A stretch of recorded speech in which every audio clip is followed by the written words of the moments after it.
Bună ziua și bine ați venit la o discuție marca Ziarul Financiar despre soluțiile de securitate.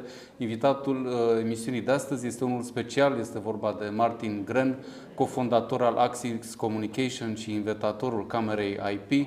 Hello Martin, thank you very much for joining us today. Well, thank you for hosting me. It's very nice to be here in Romania. I'm very thrilled that we get to discuss with you.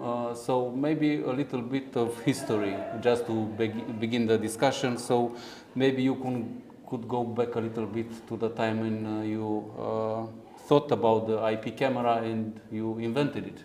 Well, I mean, it began with founding Axis already in 1984 at a time when we did print servers for IBM mainframes. And that was sort of a communication device. And then in the mid-90s, we had the idea of network enabling basically anything. So we network enabled storage, we network enabled scanners, and why not do cameras?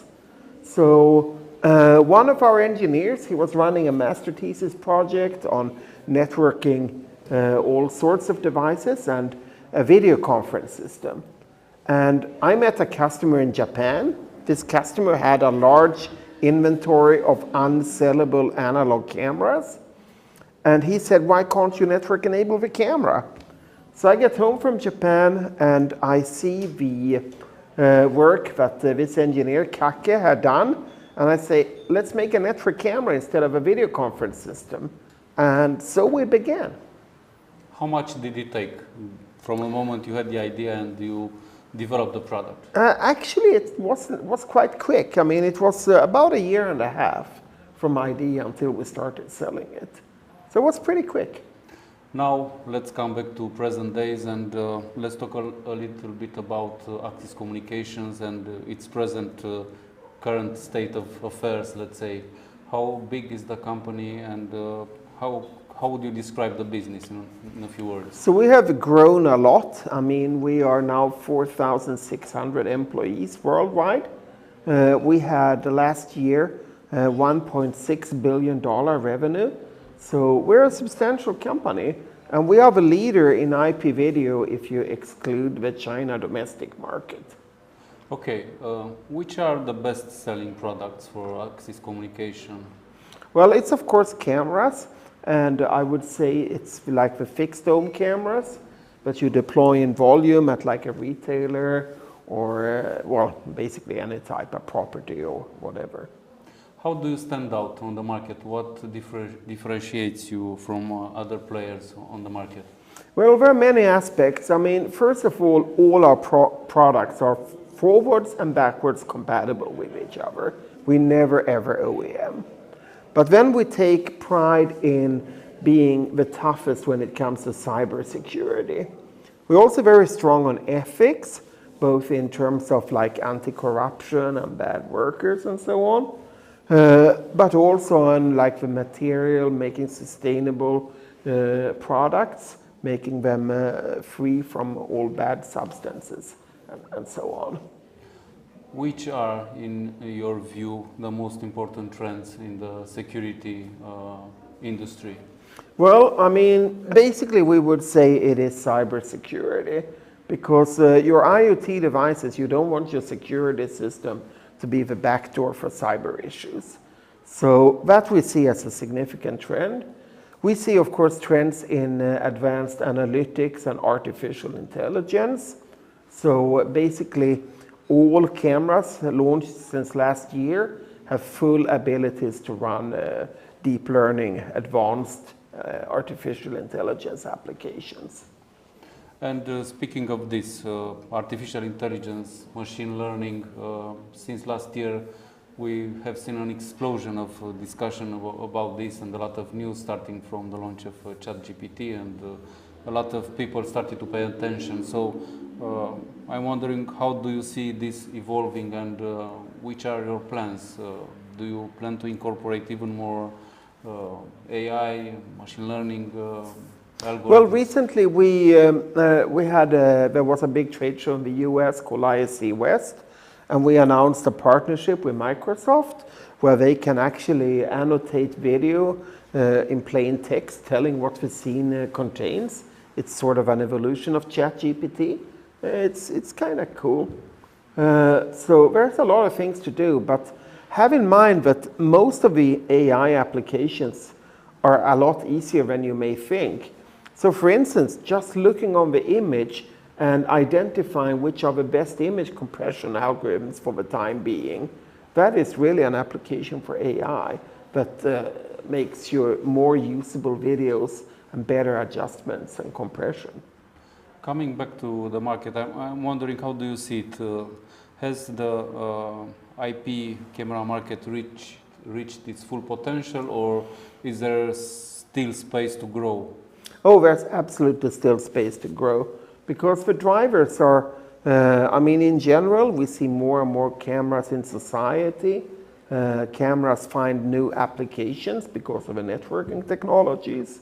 And also, like, take retailers, they want to do self-service checkout. Property management companies, they want the properties to be clean and safe. So surveillance cameras, it's still a big growth business, and I think it will remain for at least another 10 years. If you look at the market, do you see still a lot of analogic cameras, and do you see a drive to replace them? How do you see the balance between? Well, it's surprisingly many analog cameras still out there.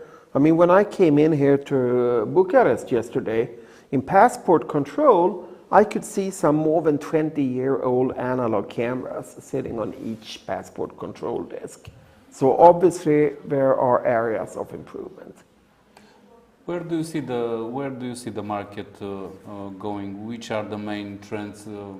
What kind of customers do you expect to engage even more and buy even more products to run their businesses better, or to survey things better? There are so many applications. In retail, you can make it more efficient, and you can make a better, more pleasure into the shopping experience. Like airports, you can make the airports a lot more efficient by putting up cameras. I was visiting a major US airline 2 weeks ago, and they could actually shorten the turn management, the time a plane spends by the gate, by having access to video analytics and artificial intelligence. So there are unlimited amounts of applications where you can improve daily life using the surveillance cameras. Speaking of this, I'm curious, at Axis Communications, what's the main focus for you? Is it improving the hardware, or the software now is the most important thing? Well, we have several thousand engineers, so they work on obviously both the hardware and software side. What we work with is that because there are so many applications, we can't do all applications ourselves. So we have open APIs so that we can work together with partners. And Axis, we are really a partnership company. We have a business model where we never ever bypass the partner. We're only selling to a distributor who then sells to the integrators. So yes, there are multiple integrators competing, but they can never ever compete with us. And that ecosystem model also means that there's plenty of room for specialists to do certain type of applications. And that's what makes it fun to be an Axis partner. And looking at the future, what should we expect? Should we expect a change in the way the cameras look? Are they going to become thinner, lighter, hidden in other objects, having other shapes? Will we see a breakthrough in software? What are you envisioning when you look at the future? Well, we see it's always a focus on image quality. And image quality has significantly improved the last 10 years, but it basically pretty much follows Moore's law. So you will see image quality improve a lot. However, there is a limit, and remember that light, that's photons. So when you come down to one photon, that's where the limit is. So it's not unlimited, but it's still probably another 10 years of improvements to be seen. And other aspects, more and more megapixels, that's sort of a given. However, you want to follow standards. So today, almost all systems run on full HD or 5 megapixels. We see the evolution of soon it's going to be 4K and 8K. software solutions.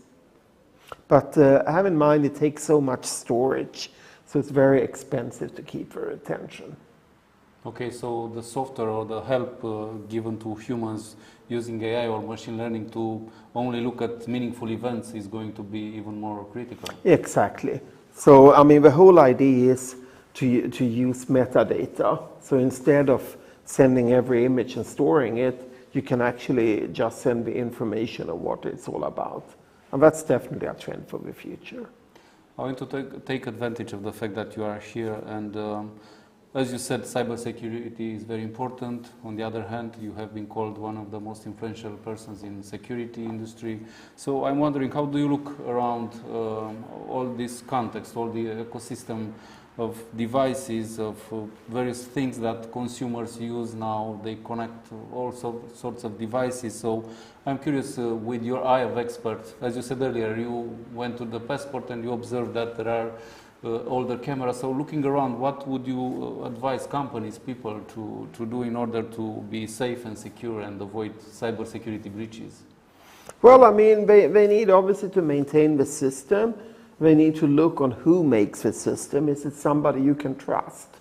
I think that is the bottleneck, because if you are going to apply frequent upgrades, the company who sends you the upgrades must be a trustworthy company as well. And that's a good advice. Other basic advice, like make sure that you have a good, safe password. And how would you define a good, safe password? Well, that you can read a book about. Okay. But in general, the longer the better. Okay. And how about devices? You said trust. It's not that easy, because you look at when you are not trained, educated in how to differentiate. You look at various devices. At some point, you see a cheaper one with good specs. So, what should companies, consumers avoid when buying? How should they define a trustful supplier?